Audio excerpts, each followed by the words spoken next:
ভোটারদের বাড়ি বাড়ি গিয়ে তথ্য যাচাই করেছেন তিনি। নতুন নামতলা থেকে পুরনো ভুল সংশোধন সব দায়িত্ব কাঁধে নিয়ে কাজ করেছেন দিনের পর দিন।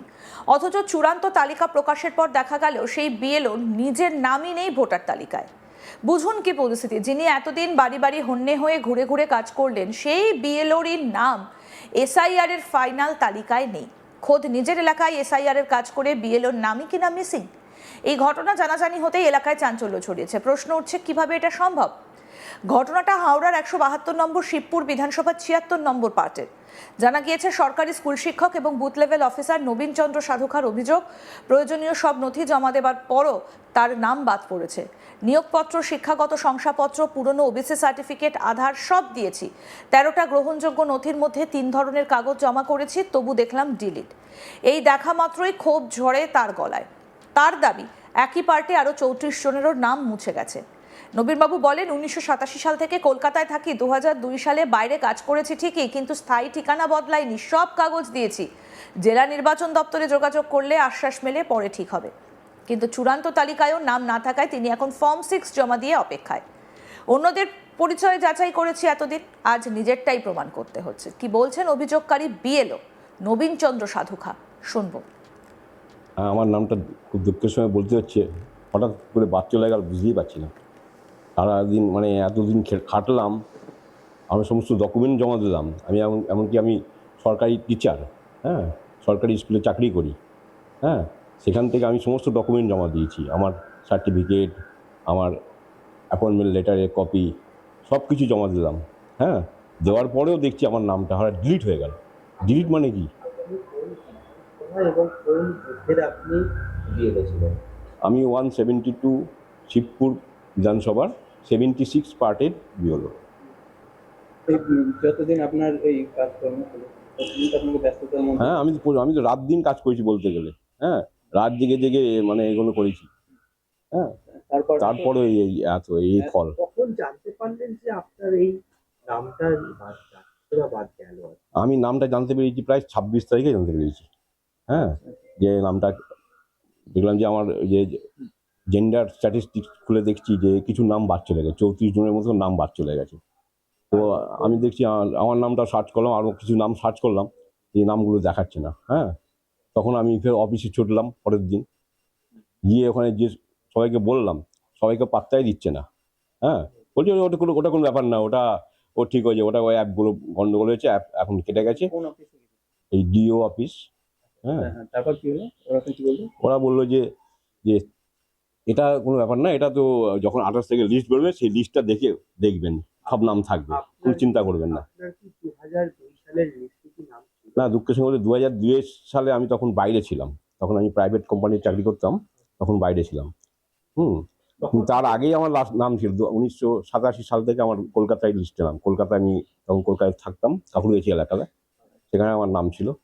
হ্যাঁ, পরিবারের সবার পরিবারে আমার দাদার নাম আছে, আমার বাবা মায়ের নামটা ছিল না, বাবা মা তখন ছিল না, বেঁচে ছিল না, যার জন্য বাবা মার নামটাও দিতে পারিনি আমি। দাদার নাম ছিল, দাদার নাম তো দেওয়া যাবে না। হ্যাঁ, আরেকটা কথা, আপনার যাতে ডকুমেন্ট জমা দেওয়ার কথা ছিল, হ্যাঁ, হ্যাঁ, মেন তো সার্টিফিকেট জমা দিয়েছি।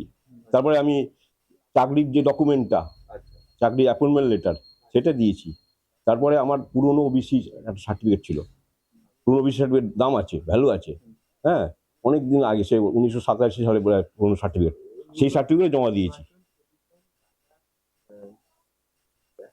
বেঁধে দিয়েছিলেন যে ডকুমেন্টসগুলো দেওয়া, তার মধ্যে তো বেশ কিছু ডকুমেন্টস আপনি জমা করেছিলেন। সব ডকুমেন্ট আমি 3টে জেনুইন ডকুমেন্ট জমা দিয়েছি, প্লাস আধার কার্ড, 4টে ডকুমেন্ট জমা করেছি। আধার কার্ড তো আলাদা, আধার কার্ড সঙ্গে ছিল, সঙ্গে 3টে স্পেশাল যে 13টা ডকুমেন্ট বলছে, তার মধ্যে 3টে দিয়েছি পুরোপুরি।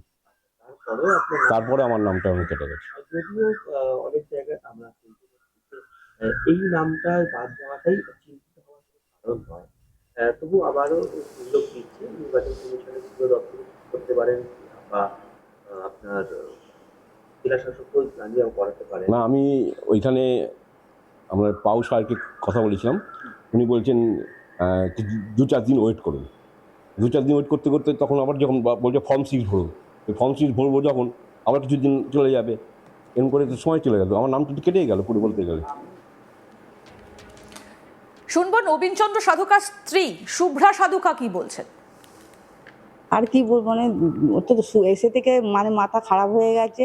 সুপারভাইজারকে ফোন করছে, এই ওকে ফোন করছে, সবাইকে ফোন করে বলছে যে দেখুন কি করা যায়, আমি তো কোনো কাজ করতেই পারছি না কোনো। আর আমার মানে শরীরই চলছে না, এমন অবস্থা, মানে শরীর পুরো ছেড়ে দিয়েছে ওনার, মানে এরকম অবস্থা। আমি তো খালি মানে একটু সাপোর্ট দিয়ে দিয়ে রাখছি যে যাতে শরীরটা ঠিক থাকে, যাতে কোনো অসুবিধা না। এমনি হাই প্রেশার ওনার।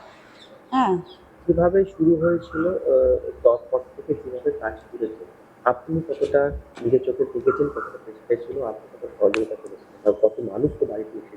হ্যাঁ, প্রচুর প্রচুর মানুষ হচ্ছে, ঘরেই তো বেশিরভাগ মানুষ আসা যাওয়া করছে, করছে এই কাজের ব্যাপারে। তো এটা কি আশা করা হয়েছিল?